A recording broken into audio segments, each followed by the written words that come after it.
last item that we want to make sure that you have a understanding of to be, and certainly use this to supplement your reading, is costs associated with decision making that you might run into. And there are two costs that are sometimes overlooked.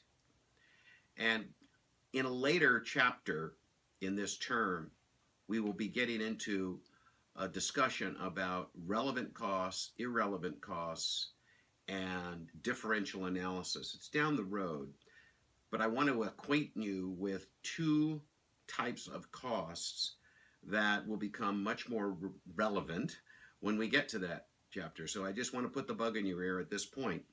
And those two costs are opportunity cost and sunk cost.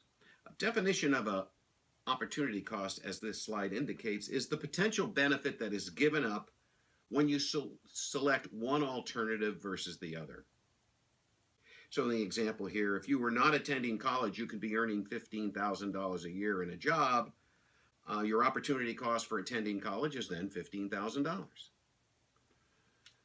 Another one, which I love to use when I'm trying to get people to understand opportunity cost, is, let's say I have an 8 o'clock class, and you're a student of mine in my 8 o'clock class, in the morning, by the way, and you're in your dorm room or you're at home or whatever the case may be, and it's 7:15 and your alarm goes off and you say, oh man, do I want to go to his class or do I want to sleep in?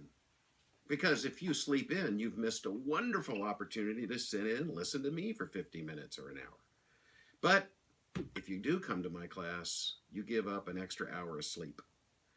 It's an equal opportunity cost. So it's the point is that in any decision between two alternatives, there is some potential opportunity cost. And opportunity costs are sometimes overlooked in the analysis of an alternative versus another. So that's the definition of an opportunity cost. The second cost, which sometimes confuses people, is a cost that is called a sunk cost. A sunk cost is a cost that you've already incurred. You cannot do anything about it. And it can't be changed now or in the future. Therefore, that cost is never relevant to your decision. This particular case here, you buy an automobile that cost $10,000 2 years ago. The $10,000 cost is sunk because whether you drive it, park it, or trade it, or sell it, you cannot change the fact that you paid $10,000 for it. Depreciation is a cost that is sunk in essence because you've incurred that cost. You already paid for the piece of equipment. You're just merely now depreciating it to reflect the usage of that machine.